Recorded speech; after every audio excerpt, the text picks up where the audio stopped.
Hello gamers, Magehammer here, and welcome to another edition of Tonight on Magehammer's Game Table. Tonight we are continuing my series of solo play using the Castles and Crusades system in a campaign of my devising. This is episode 12. So, if you remember last week, the Archivists had stolen a caravan worth of writings and magical tomes that the Spell League was transporting, and the Adventurers 3 and Lothan were called upon to return them.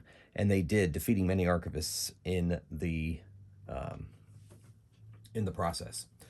But they returned to Hawktree triumphant, carrying with them all of the goods that they needed to bring to the Spell League, and so the day was saved.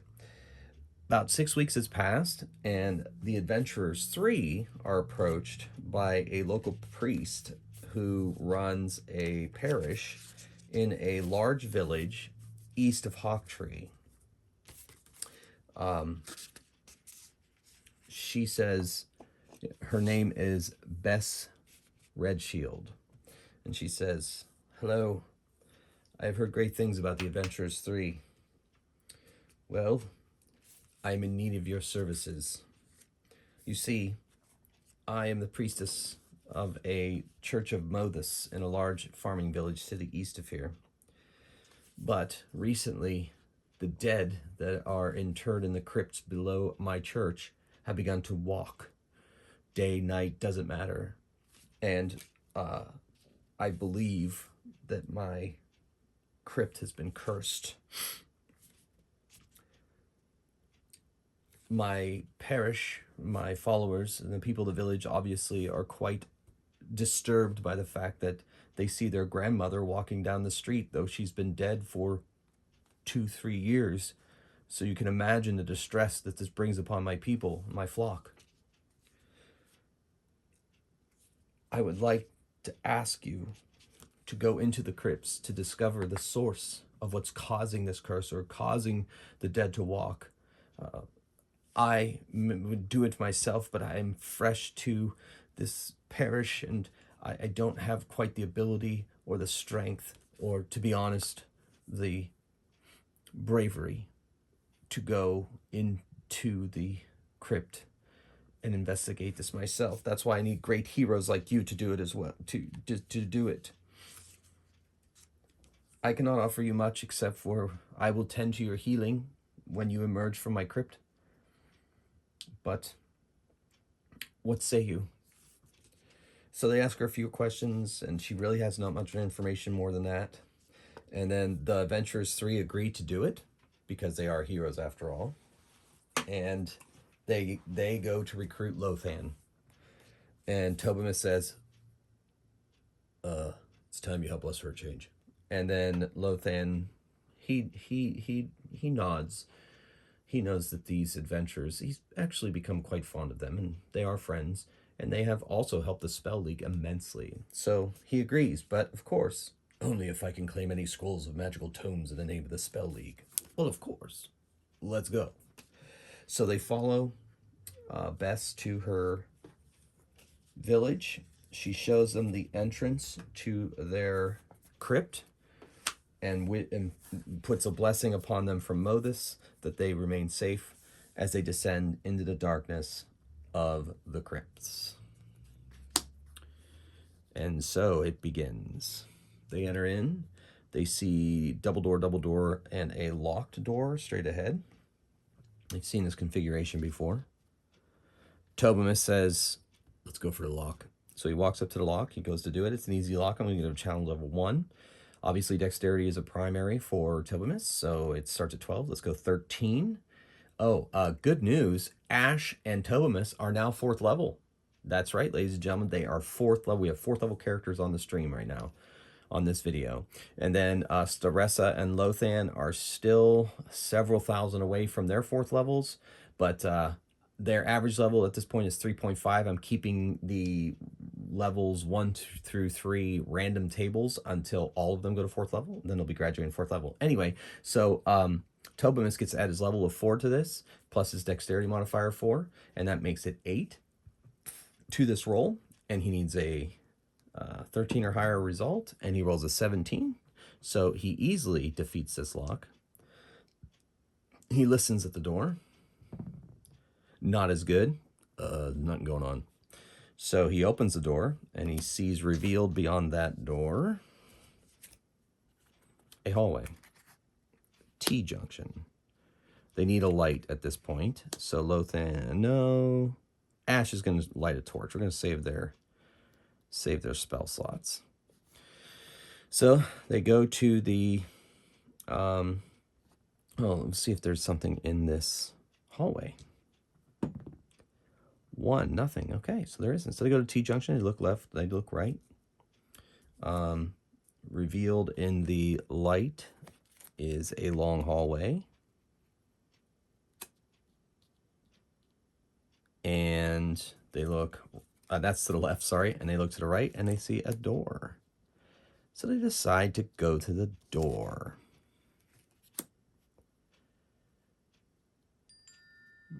Okay, so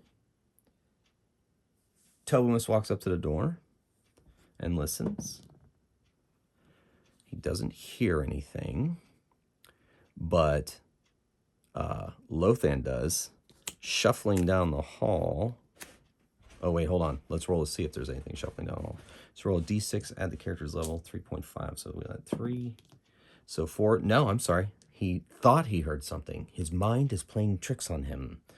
He glances down beyond. He cannot see beyond the darkness of Ash's torch. I thought I heard something. Carry on, good halfling. So Tobimus opens the door, and what he finds is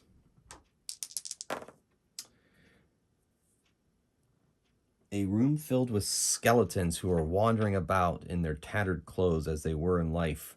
Their ratchety claw-like hands rise up as the light reveals this room. This room is pretty massive. It's pretty big. And so the skeletons start moving towards them. And the instinct of Tobimus is to close the door. And he does. Saressa says, no. We must bring Palin's light to all undead and bring them and take them down back to their permanent rest. And Tobimus is like, Ash is like, but we must also explore everywhere to find the source. Tobimus is like, okay. He opens the door and we'll roll initiative. All right, so the skeleton's 9. They're right there by the door, I guess. And then Lothan 8, Tobimus 7, Staressa 6, and Ash 2. So the skeletons come out the door. Of course, Tobimus is behind the door. The first one there is Ash. So 2 skeletons get an attack on Ash. He's rocking an armor class of... Ooh, wait, did his armor class... Oh, wait. I forgot to check, see if his armor class went up. And I also think his damage went up for sure. He now does a D8 damage, so that's pretty exciting. Let me double check his armor class. His armor class may be the same. Sometimes that goes up a little slower than the actual fists do. So let's take a quick look. Sorry for the book turning, but you know, that's part of the fun of role-playing games, right? The rule books. Yeah, 13. He has a 13 armor class, and I include the dex, so technically, yes, his armor class does go up by 1. Because I do include dexterity modifier into the armor classes, unless it doesn't apply at some point, like surprise or something. So he does have a 14 armor class, so they're going to attack. These are level 1 hit die creatures. One of them actually hits him. So he's clawed for 1d4 damage, 2 damage. So he's down to 44. These skeletons have 7 hit points. So, and let's see how many there are. There's quite a few of them wandering about.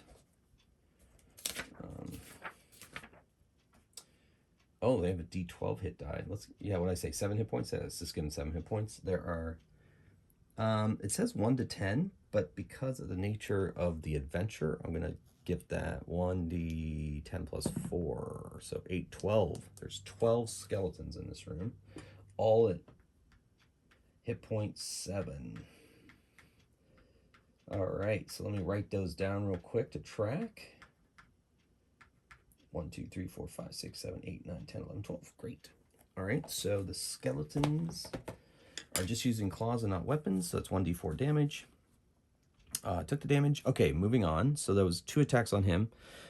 He's kind of blocking the door for them. So now Lothan is up.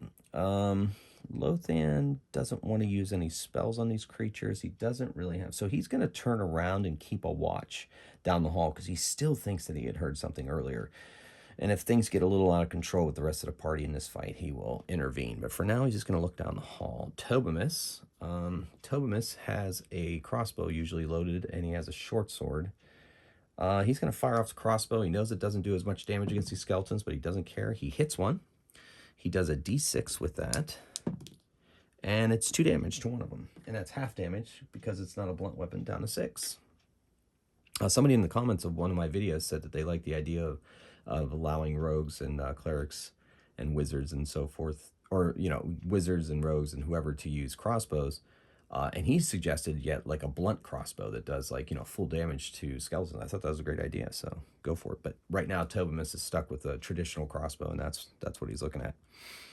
All right, so now that brings us to Staressa. Now, she's so excited. She's going to step forward and use her turning ability because she turns as a first level cleric.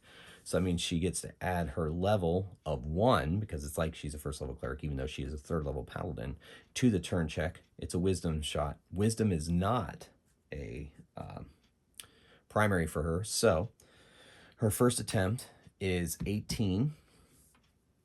And, you know, as the siege engine works, so it's a base 18.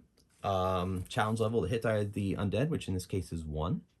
And she's going to get her level as a cleric, so that's +3 to this wisdom check. I want to triple check. I'm pretty sure I remember from the last time I turned undead that it was 1d12 common undead, which is what these are. And she has to make a wisdom check using the undead's hit die. Yes. Okay. And she turns as a first level cleric, so she gets a +1. Yeah, she gets a +1 to this. So here we go. Her big moment. So she needs a 19, and she gets a +3. And she rolls a 10, 13. She is unable to turn them with the power of Palin. She is not yet strong enough to channel that energy. She may try again, but for the meantime, she is a bit disappointed deep inside, really. All right, and then Ash, he punches the tutor in front of him. He doesn't have 2 attacks yet, but he's getting there. He gets a 16. That definitely hits them, of armor class 13. And he does full damage with a blunt weapon fist, and he does a d8. 4 damage. Of course he rolls a 1 for his very first time with a d8. Of course he rolls a 1. That's enough to... he punches one Tobimus hit. Not enough to take it down. So that brings us to initiative. Let's see if this round can go a little better for our heroes. There we go. Oh, Staressa, she really wants to go first. So Tobimus is going to kind of step aside and let her do her thing. So everybody goes before the skeletons. Well, she's going to attempt a turn again. I think she gets to attempt a turn again. Was there anything? Wow, let's see if there's limitation on that. Wow, I'm getting really a workout on the rules tonight. No worries, it's fun. Part of the game. Yeah, essentially cleric has 1 chance to turn each opponent in a combat or 24-hour period with each opponent being composed of. So, okay. Challenge level, successful undead, maximum. Okay. If turn fails, however, the cleric may not attempt to turn a specific group dead for the remainder of the combat, or until 1 full day has passed. Okay. I thought there was some kind of limitation, so good. She does not turn it. She steps forward next to Ash and smashes one with her new ebon-hafted magical morning star that she took from the cold hand of a archivist cell leader. And she hits with a 19. And I count morning stars as blunt weapons and piercing weapons, so that is full damage. And she does a total of 7 damage, crushing the one skeleton that was next to Ash, and another steps in to take its place. Tobimus lets fly with a crossbow. He rolls a 15. I don't believe his base to hit went up at 4th level, so I'm not going to check it right now, but 15. That hits. He does half damage. 1 damage again. He's working on that one that was fighting Ash, and Ash takes a punch, and Ash misses the one in front of him. He was distracted by the crossbow as it flew off the side of the skeleton's head. Lothan decides that it's time for him to step up and attack with his staff, since he has a little bit of reach with it, and it is a blunt weapon, and he hits armor class 15, which is a hit, so he does full damage, d6, and does 4 damage, which crushes the skull of the one that Thomas and Ash been working on, and yet another one moves up to take its place. They like this bottleneck. It's strategically working for them. 1 attack on Staressa, which will be the black and gray die, and the all black with white letters numbers will be this one will be Ash, this one will be Staressa. So Ash is missed, Staressa 11 missed them as well. So they claw at them and cannot do any harm. Initiative 10 for Tobimus. Nice. All right, so the skeletons are going to go after Tobimus. Then we're going to do Ash, Lothan, and then Staressa. So Tobimus, let's fly with the crossbow. 16, that's a hit. Does half damage. I lost a d6 off the table. 5 this time. That is a 3 hit points. So he has clipped the eye socket of one of the skeletons. Claw at Ash is missed. Staressa is missed, and it's a critical miss, but we're just going to let that go at this point. I can't think of anything creative for that to happen at this point. So Ash is going to punch the one in front of him. He hits armor class 15. That is a full punch. He does d8, ladies and gentlemen. See if he can roll more than 1 this time. 9, he does, and he shatters its skull. Another one steps up to take its place, since there's so many of them. Lothan jabs in with his staff. That is a miss, just missed this time. And Staressa slams with that warhammer. Boom! She gets a solid hit. And she does a total of 8 damage, smashing yet another skeleton to the ground. 8 remain. 8 remain. Initiative it is. All right, so this time, Lothan, Tobimus, Ash, the skeletons, and then Staressa. Lothan with his staff. He gets a solid hit this time, and he does d6 blunt damage. 6, woohoo! Massive, massive wound to, well, I mean, as wounded as a skeleton can get. Tobimus, let's fly with this crossbow. Hits the same one that Lothan was just working on, and that does 2 damage. So it drops that skeleton. Another one steps forward to take its place. Ash gives it a big punch and misses. The skeletons attack he and Staressa. Man, they missed Staressa, but one of them managed to claw our boy Ash for a d4 damage. 3 damage. Oof. Down to 41. All right, so that brings us to Staressa with the Morning Star. Oh my goodness, she missed. All right, initiative, kids. Here we go. And Tobimus, Lothan, skeletons, Ash, and Staressa. The front line there going last. I don't like it. Crossbow. Yeah, 16. That's a definite hit. He's going to do half damage. That's 1 damage. Minimum 1, kids. Ooh, my goodness. Well, he's had a pretty good run. I can't. Lothan with his staff. He misses. 2 skeletons attack the 2 front lines. Both miss. Nice. Ash with a punch. Yes. Boom. Boom. D8 damage. Yes. Crushes another one's skull with his fist. All right. And then Staressa takes a swing with the old Morning Star. And she hits, and she does 7 damage, crushing yet another one. There are 5 skeletons remaining. They continue to come to their doom like they're on some kind of Peloton of Doom or something. All right, initiative. Oh, wow, that Peloton's paying off. I'm going to let Staressa go before them, though. And there's Ash, and there's Tobamus, and Lothan got a bit distracted.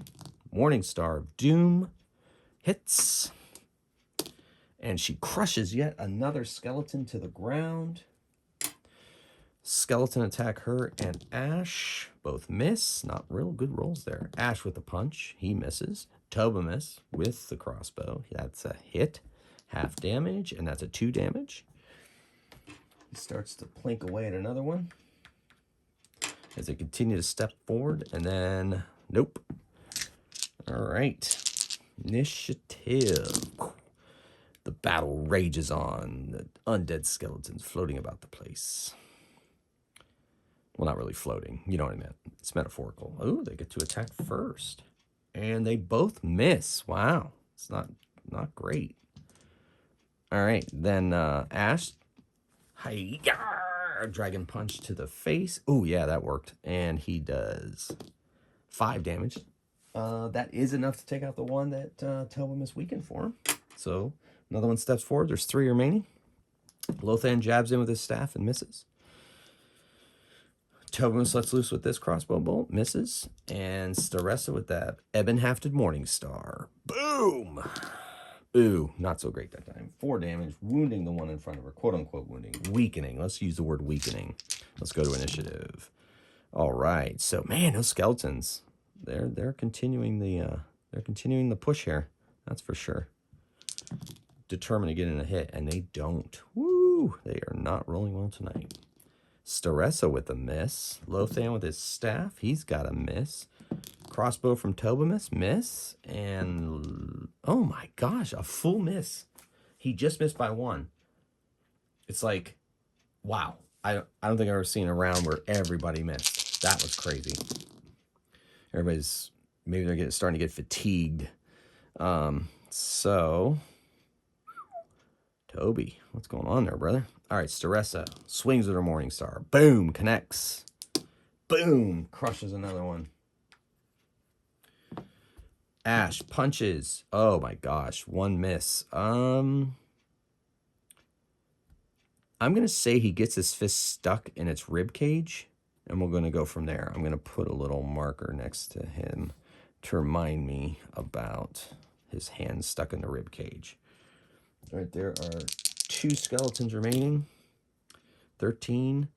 That's the all black one. That's the one I said attacks Staressa, so it misses. And then Tobamus lets fly. 14 hits, half damage, 2 damage. Not enough. And then Lothan punches the one he just crossbowed with his staff and misses. All right, so we're going to roll initiative. All right. So skeletons go first, Ash second, Staressa, and then Tobamus and Lothan. Those 2 are last again? 2 skeletons remaining. Miss and miss. They swing, they're clawing, you can't get through their defenses, parrying and so forth. Ash, he pulls his hand out of the rib cage and without doing any damage. Staressa smashes hers. Oh my gosh, does she ever. Nice. And boom. She smashes another one to the ground. And then Tobamus tries to finish off the one that Ash had his hand stuck in. 13 just hits because he gets +5 with that. And that's going to be enough to take it down. So the skeletons are all now a pile of bones on this crypt floor. They go inside. They decide they're going to search around to see if they can find anything weird. They don't see anything out of the ordinary. I'm going to have Lothan make I guess what I'd call an arcane check to see if he sees anything in this room that would indicate what may be causing these undead to walk. All of them feel uneasy, by the way, as they entered into this crypt. Something is off, and they can feel it. So Lothan's going to make a check. And it's a pretty good check, but he doesn't find anything that would be causing the issue. So they go back down this hallway here. They have 2 other ways to go in the main place, but let's see where this leads them. Do I want to connect? No, we'll have it go further up. All right, so definitely going to be a monster in here. Thomas walks up to the door. It looks like it's going to be open, so he opens it, and at the end there are some monsters. Let's see what we found. 66. More skeletons. They turn their heads at the sound of the door, and they start making their way across this room. And we'll see how many there are. We do a D10 plus 4. 12 again. 12 skeletons. They have a D12 hit die. Let's see how many hit dice they have, or what they have. 5. You know what? Yeah, we'll just make it 7 again. I think that's fair. Well, no, we'll just make it 5. That's what we rolled. We'll add their hit die, so 6. So there's 12 of them. 6. All right, that's 8, 9, 10, 11, 12. All right, they start to shuffle their way. Initiative. All right. Oh, yeah, she's excited. She is excited to try to turn some undead finally. So she's going to do it. She steps forward, raises her holy symbol, and says, "Begone, you foul, pestilent, undead abominations against the light of Palin." And, oh my gosh, she rolled a 20, natural 20. That's sweet. She rolls a D12. Now, because she rolled a natural 20, I'm just going to house rule on the fly just for fun. She adds her level to this number. So she turns 12 of them. 12 of the undead, which is all of them. They go and they cower in this corner farther away. She entered here. They go in this corner and they're cowering away from the power of Palin. They are defeated. So the rest of them walk past Staressa, go through that door into a hallway, go to the corner. Staressa follows them out, holding forth her holy symbol of Palin, then closes the door behind them. They enter this room. They find nothing except for, some supplies that possibly would help take care of the crypt. And here it must be the crypt keeper's quarters at some point, because there's a bed. A bit morbid.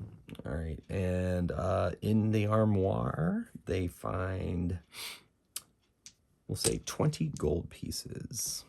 So they have so far fought 24 skeletons. Nice. All right, I'm making notes in my journal as we go. So they defeated 24 skeletons.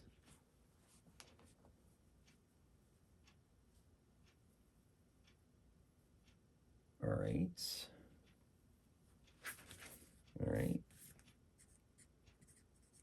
Doing some math. Sorry, I know that's not really exciting for the video, but you know what? That's just the way it goes sometimes.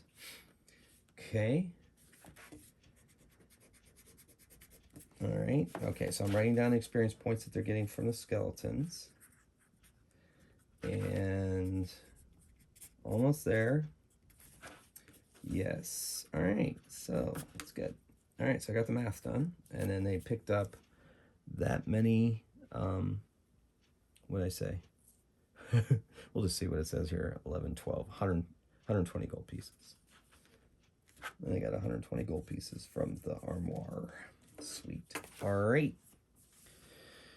So they go out and they go up this hallway. I think I got room on camera here.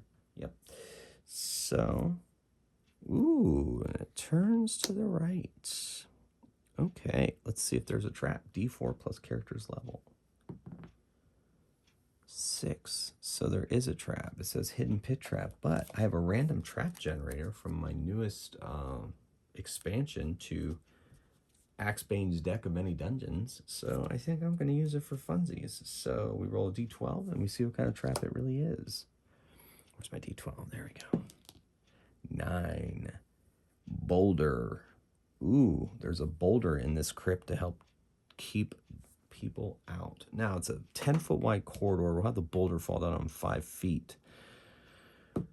Leading the pack is almost always Staressa. So Staressa will be the first one to step on the pressure plate, and she's going to take a darn heck a lot of damage if this hits her. So what I think I'm going to do is I'm going to give her a saving throw, a dexterity saving. Well, no, I'm going to make it a wisdom saving throw to jump forward. It's like, no.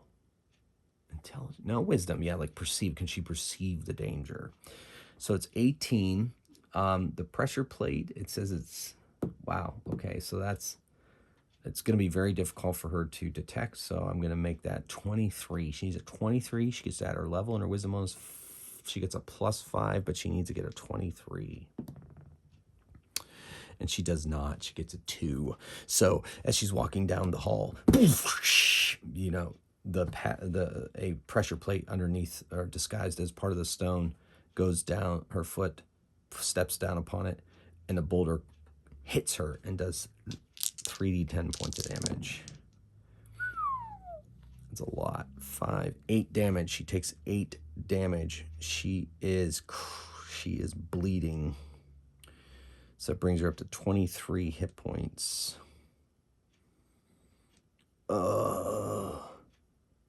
Why didn't that priestess tell us about the traps? And let's see if Ash detected that secret door. Ooh. He's at his level. I'll add his level, sure. He's a monk. He gets +2. No, +2 if he's actively searching. Wisdom is not a, so it's 18. I'm going to give secret doors 3 challenge levels, so 21. And he rolled a 13 plus his wisdom bonus, nothing plus. So he did not detect the secret door. Anyway, so she's laying groaning on the floor. The boulder kind of rolled off to the side, really struck her bad. She says, no, do not use the healing stone on me. Palo won't preserve. Like, Tillman's like, are you sure? Yes. Save it. Let us press on. So they press on indeed. They go around the corner, and let's see what they find on the other side. Let's do that. I think that makes the most sense. They find a door. They open the door, and there is, wow, they're really trying to protect this crypt pretty well, because that looks, that looks dangerous. Anyway, I just don't want people poking around with their dead folks. All right, so there are undead on that bridge. Let's see what kind of undead. Got a 23. And, ooh, some fast-moving, rotting corpses are coming their way. Let's see how many there are. They can almost smell them for where they are.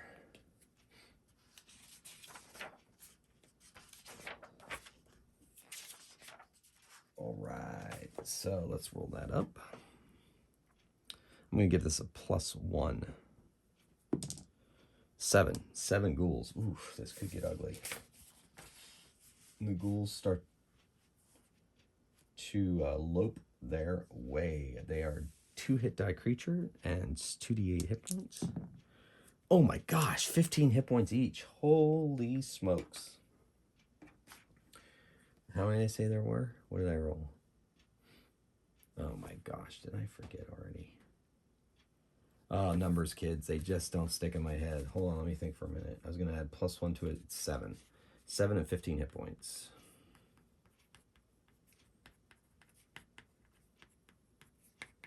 All right. Ghouls are making their way. Remember, kids, ghouls paralyzed. They're going to have to be careful. Elves are immune to this paralysis. And since I gave Staressa, she kind of goes to the elven part of half-elven heritage. She is resistant to this, I think. Plus, they're evil creatures. She has a +2 armor class against them. I forgot to do that with the skeletons, but there wasn't too much of an issue. Oh, wait, it doesn't say anything about her being... It's not a disease. It's a... Other than an elf, is clawed or bitten by a ghoul, must strength save or be paralyzed. So it's a curse, more more of a curse than a disease. So she definitely has a +2 armor class against these guys. So she's looking at a 19 armor class against these ghouls. All right, with that out of the way, let us roll initiative. In for a fierce fight.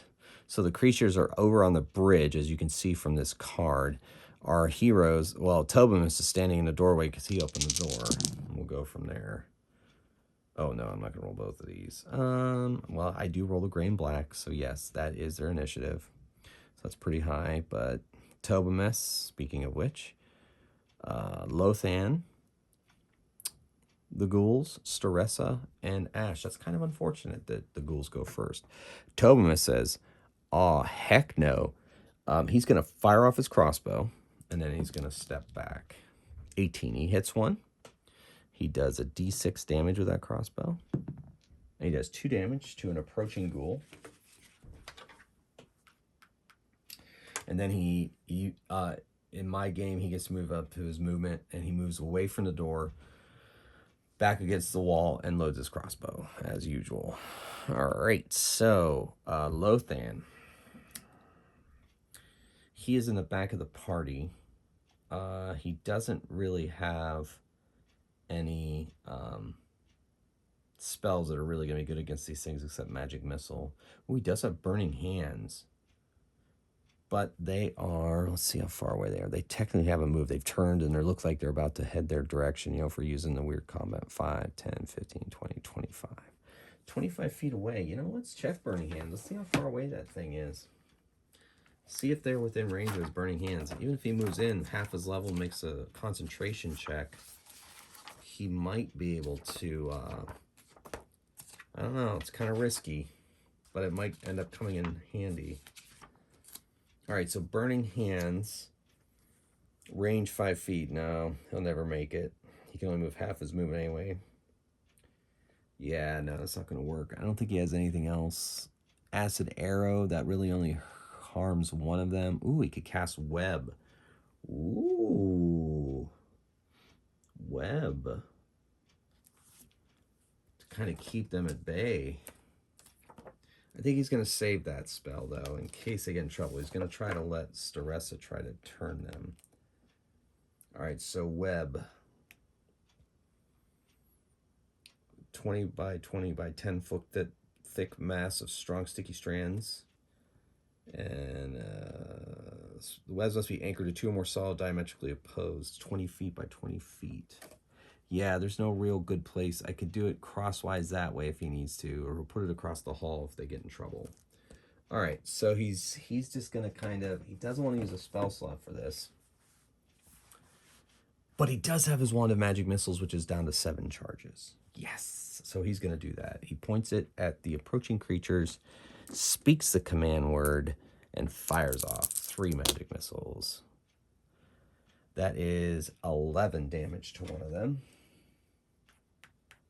Nice. Forgot about that. He's down to 6 charges.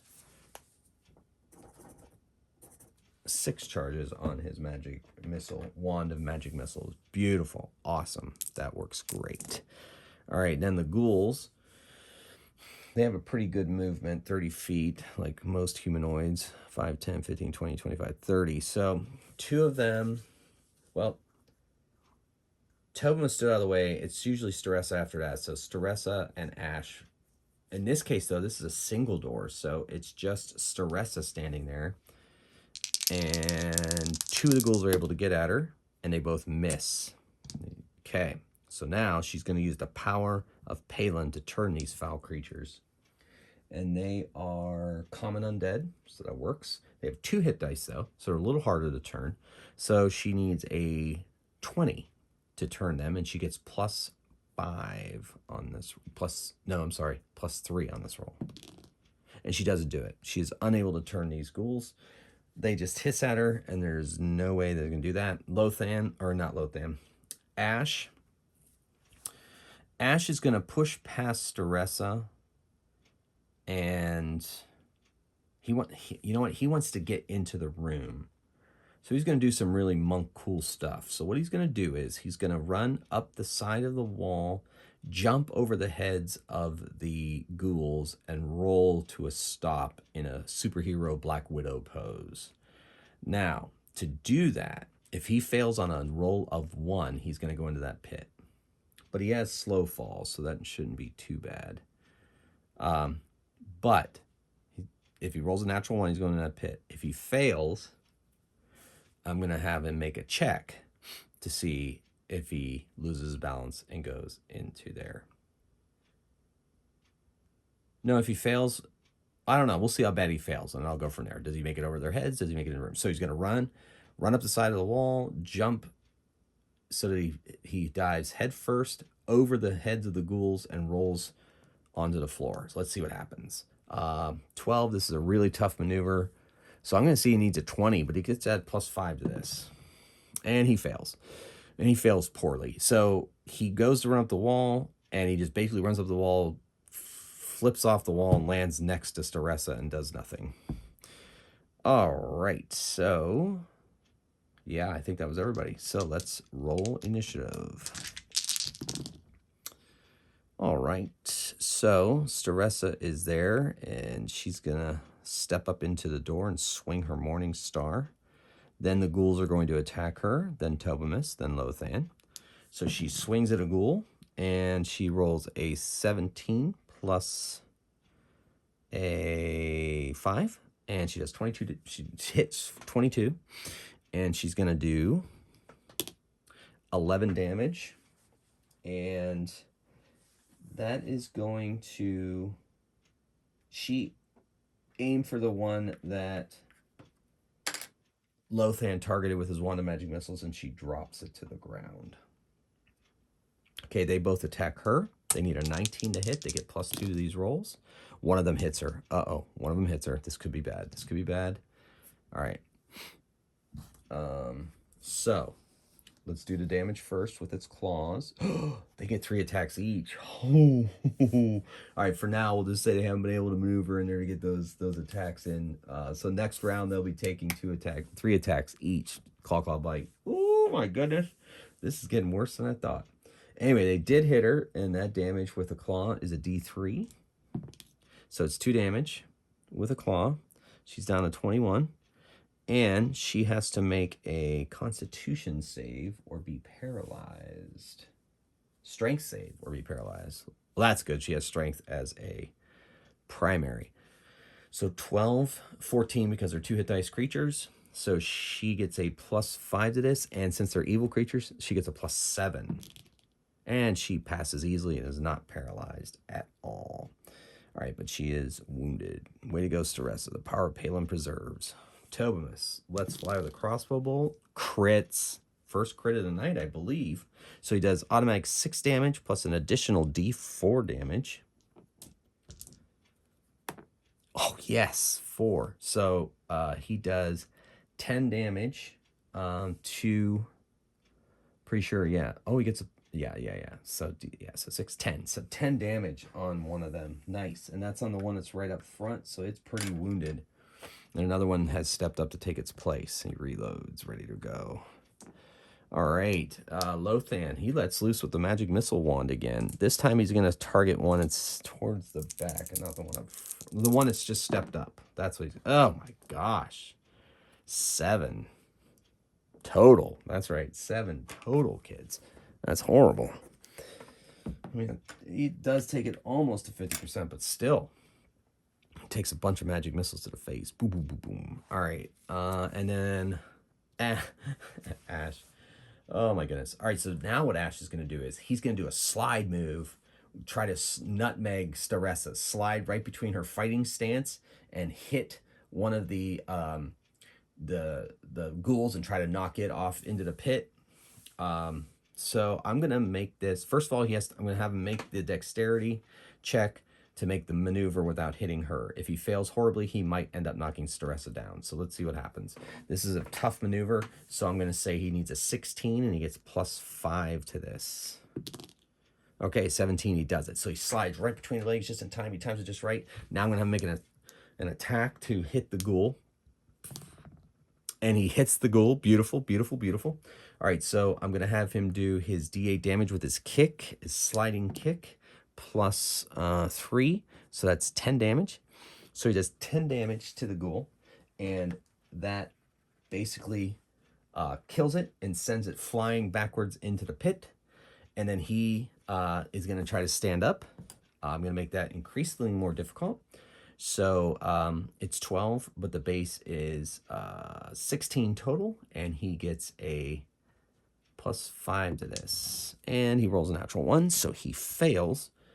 He is not able to take his feet, but he's prone, but he is not in any other way messed up. So, but the result of that is in amongst a ton of the ghouls. So he's going to take quite a few attacks in this next round. And don't forget, ladies and gentlemen, I just reminded myself, ghouls get 3 attacks each. Woo! Wow, that's a lot of ties. Ghouls are pretty dexterous. So I'm going to give Ash a chance to get up. Then the ghouls are going to attack. Then Staressa. Then Tobamus. Then Lothan. Woo-hoo-hoo. All right, so he's going to do a kip. That'll just be his movement. He can stand up. And frankly, but he rolled a 1, so it was, he was off balance, so that's the only thing he gets to do this round. And now he gets attacked. I'm going to have him take 9 attacks. 9 attacks. Okay, here we go. 9 attacks. I'll use one, sorry, I'll just use his die. 9 attacks. So, and they get +2 to hit, and he has a 14 armor class. First 3 missed. First ghoul missed. Second ghoul. 1 critted him, and the other 2 attacks missed. The red die is the bite, so that's a claw bite. We'll get to that in a minute. And then the third one, oof. So a bite hits and a claw hits. Okay, so he's immune. I don't have to make the strength save for him. But he's going to take a crit, which is a D3 plus a D4. So he's taking 6 damage there. Then he takes 3 more damage, 9 damage, and then he takes 6 damage. So he's taking 13 damage from 3 ghouls, and he's an elf, so he is not in any way affected by their paralysis. Okay, so 13 from 41 is 28. All right, so we got ourselves a pretty damaged, clawed-up monk. We've got a pretty damaged, clawed-up paladin. And now we still have... we still have Staressa attack, Tobamus, and Lothan. So, Staressa, she's disturbed by what she just saw. So she attacks one in front of her. She slams it hard, does 9 damage, and smashes it down into the ground. And then she steps forward to aid her friend and moves towards the 4 remaining ghouls, 3 of which were standing over, goring and biting at her traveling companion. Tobamus lets fly with a crossbow. So he hits 16. They have armor class 14, so it sinks into ghoulish flesh and does 1 damage. That's so anticlimactic all the time for you, Tobamus. 14. Okay, so then Lothan, he steps into the doorway now next to Tobamus, and he's going to let fly yet another set of magic missiles. Hopefully this will be better than last time. It is better. 11 damage in magic missiles at the one that Tobamus targeted. So it is staggered a bit, and that brings us to initiative. Yeah. All right, Tobamus with a 10. Lothan and Staressa with 8s. Oh, whoa. Sorry. Go right ahead, Ash. You step right into that. And then there. Okay, so Tobamus lets fly with a crossbow. Hits. Does a d6. 1 damage. Wow. Wow. Wow, Tobamus, really? All right, this die is going to be retired. You are now retired. We'll roll another one. All right. Ash punches 1. Boom. 14. That just hits. And he does a d8 plus 3 damage to a ghoul. 4, of course. Lots of 1s. Lots of 1s floating around. So they take down the one they've been working on. There's 3 remaining. The other one steps up to attack. Staressa steps forward and attacks that one. And she does nice. Oh, wait. That was Lothan's initiative die. So we'll make that Staressa's attack, and I'll switch them around. Okay, so she hits. She does 10 damage. All right. And then Lothan, I mean, might as well just keep using his Wand of Magic Missile till it runs out, right? And he lets loose on a fresh one. 6, 7, 10. Softening up yet another of the ghouls. So 2 are really wounded. 1 is still quote-unquote healthy. All right, so 1 attacks Staressa.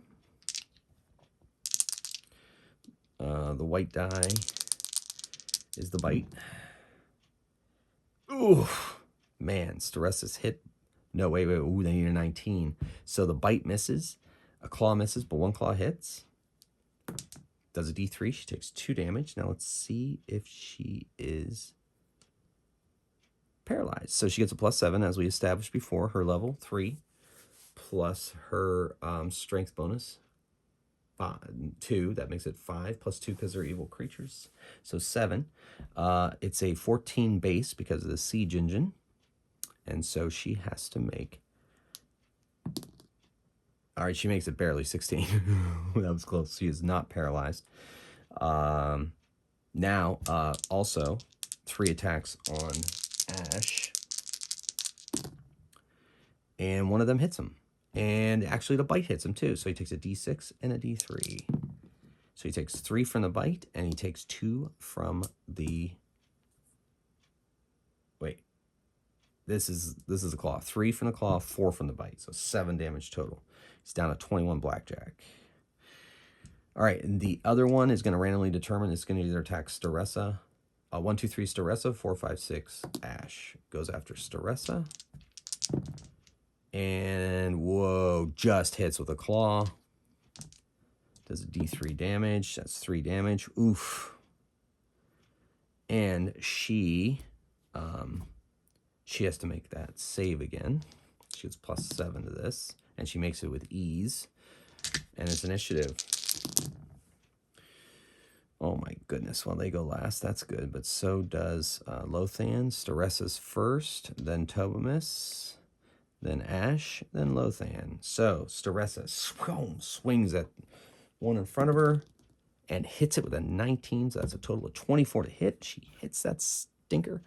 Does woohoo 5 damage. That's enough to fell that one. 2 left. Then Tobamus lets loose with a crossbow. Oh yeah, baby. Tobamus coming in clutch. No, he'll roll a 1. He rolled a 4. I'm not used to that. Doesn't quite take down the other one, but man, he really softened that up. Then Ash punches the healthy one, hits, does a D8 plus 3. That's 8 damage to a healthy one. Boom, crack. And then Lothan, he is going to let loose on the one that was just punched by Ash. Magic missiles fly at the creature. 8, 9, 12 damage. It drops that one as well. And there's 1 left, and it attacks Staressa because she stinks of Palin, and it misses.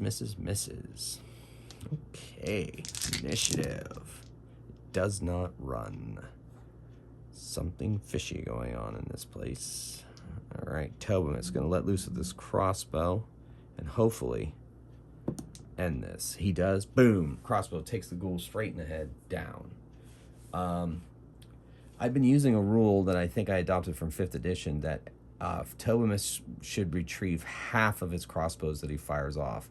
I have not been keeping track of that. So we're going to say that he's just down to 10. Now 12. No, we'll say he's used half. Usually it's 20. It used to be old school's 20. So we'll say he has 10 crossbow bolts remaining. I have to remember that. Because once that's out, we're going to have to see what we can do. All right. So they got those ghouls knocked down. There's double doors. So they're going to move through the double doors. What do they find on the other side? A room.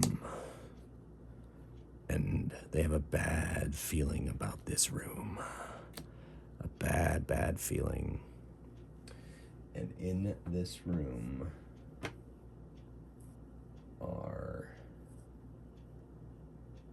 is a floating woman in black tattered clothes. She's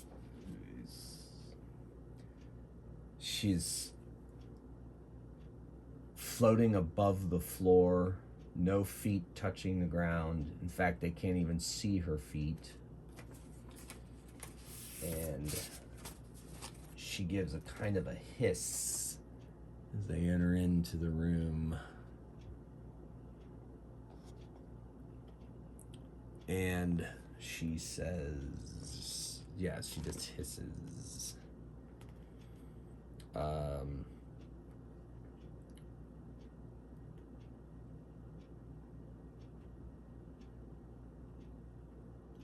Believe it or not, she starts to float towards them. They get a horrific feeling.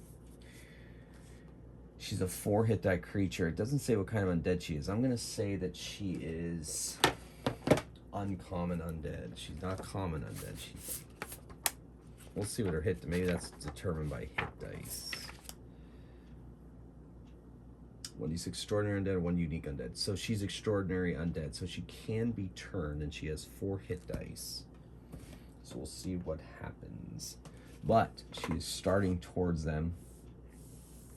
They have a horrific feeling about her. And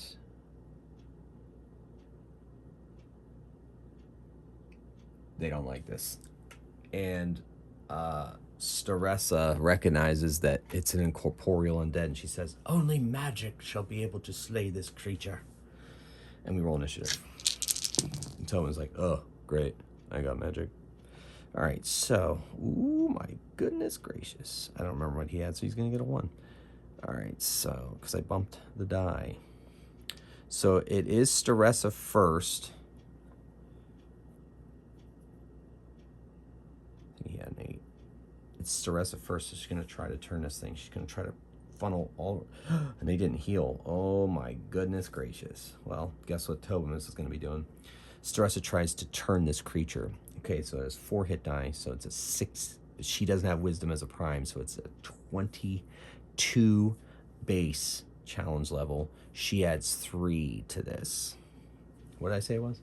Oh my gosh, 18, 22. So she adds 3. She needs to roll really hot. Oh, it was gonna be an 18.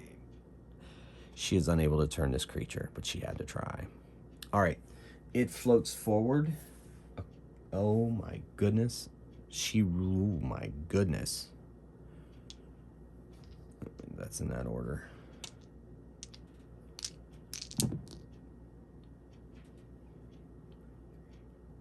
Ooh. Oh my goodness. So I'm going to write down 15 ghouls and 1 of whatever she is.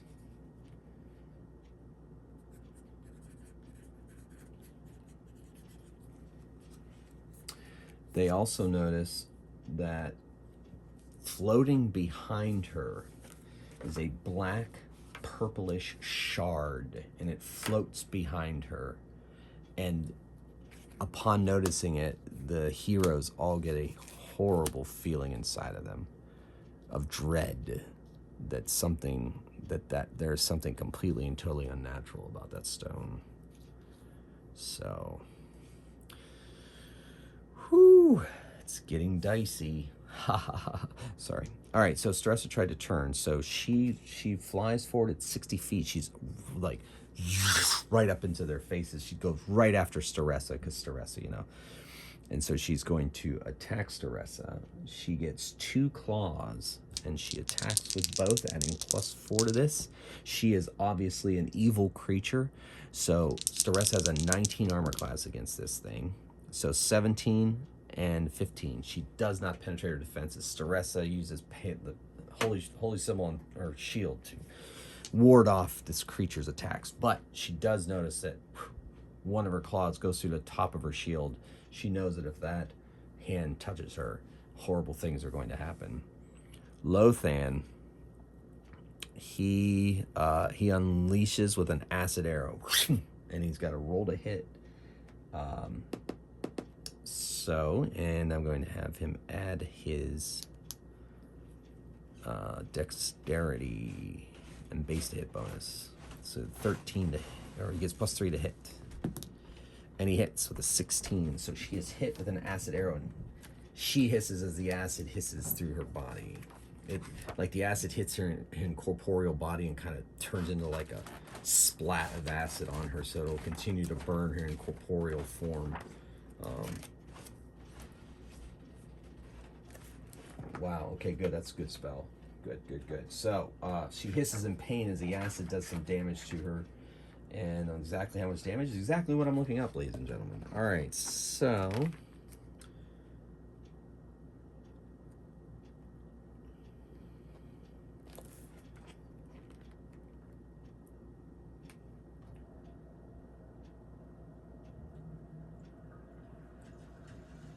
So it says it does deal 2d4 points of damage when it hits, and then deals another 2d4 points of damage for every 2 caster levels.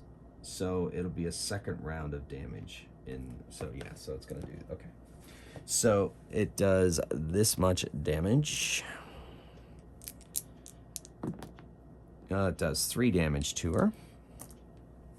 Let's see how much it does in the next. She does not like that at all. Okay, Ash, his hands count as magical weapons since 2nd level, or was it 3rd level? Don't remember. 3rd level, maybe.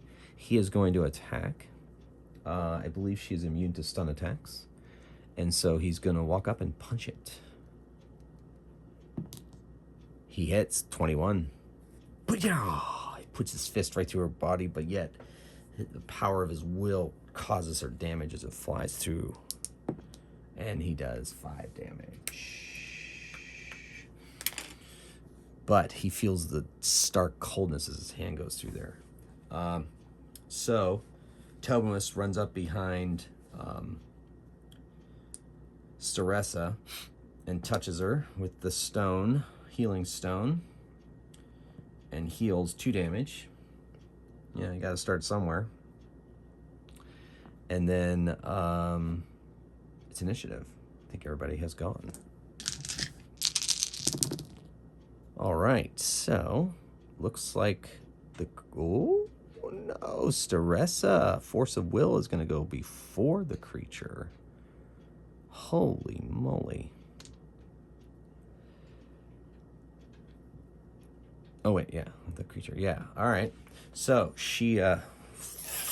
be gone, foul creature. She swings with her magical morning star, hits armor class 13. That is enough. It swipes through the creature's incorporeal body, and you can see the creature wince in pain as the weapon passes through. Oh my gosh, enough with the ones. I gotta get a new 8-sided. I'm sorry, I just got to. So 4 damage. Oh my goodness. All right, so it attacks her. Needs a 19. Misses both times. Rolled a natural 1. I'm not gonna let that critical miss happen with this. Tobimus tries to heal her again. There we go. 7. She's up to 25 now. Okay. Then Ash punches the thing and misses this time. And then Lothan, first of all, his acid arrow does an additional 7 damage. And then he's going to cast a magic missile of his own and do a 2d4 damage. 2 more magic missiles. 8 damage to the creature. She starts to flicker. All right, initiative. All right, Lothan, Staressa, Tobimus, Ash, and her. She is weakened by the power coming against her. Lothan releases yet another magic missile. 2 of them, actually. 5, 7 damage. That's enough. It hits the creature. Her body flickers. And then a corpse, a withered corpse, crashes to the ground that resembles who this woman was in life. The shard. It was a black shard. It had green sigils on it, and it drops to the ground as well. Lothan's like, and Staressa's like, that is a source of great evil. That is what is raising the dead.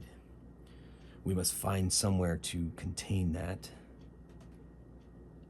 Tillman's like, there was like, you know, like, there was like an armoire.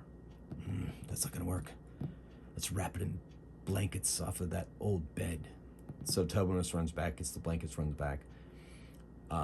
Staressa goes forward. She wears gauntlets, so she takes the thing, takes the battered old blanket, wraps the stone up in it, and puts it into her pack. It says, "This shall bear more study." So they make their way out of the crypt, go back out to the church, and they say to the priestess, "We found this." And she takes the shard and she unfolds the blanket from around it. They place it on the altar of Mothus. And the priestess can feel the evil coming out of it. Oh, this is not good. I shall hide this. I have a blessed chest that will block its power. I shall place it in there.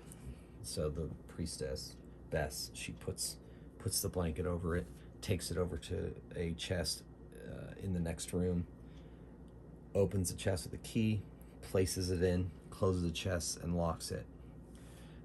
And then even Staressa feels, I can no longer feel its evil. And Bess says, no, that sanctified chest will keep its power at bay. But where did it come from? What is it? All questions to be answered in next week's episode. In our next episode. Can't guarantee next week, but anyway, our next episode. Well, ladies and gentlemen, hopefully you enjoyed that. Thank you for continuing this solo gaming journey of mine and coming along for the adventure. I can't tell you enough how much all your comments of encouragement mean to me. It's just so great to know that I'm just not out here doing this all by myself anymore, and that I'm having a good time playing games for all of you. So, ladies and gentlemen, thank you so much for watching. Until next time, keep on rolling dice and playing games. And as always, Magehammer out. You have an amazing week. Thank you. Good night.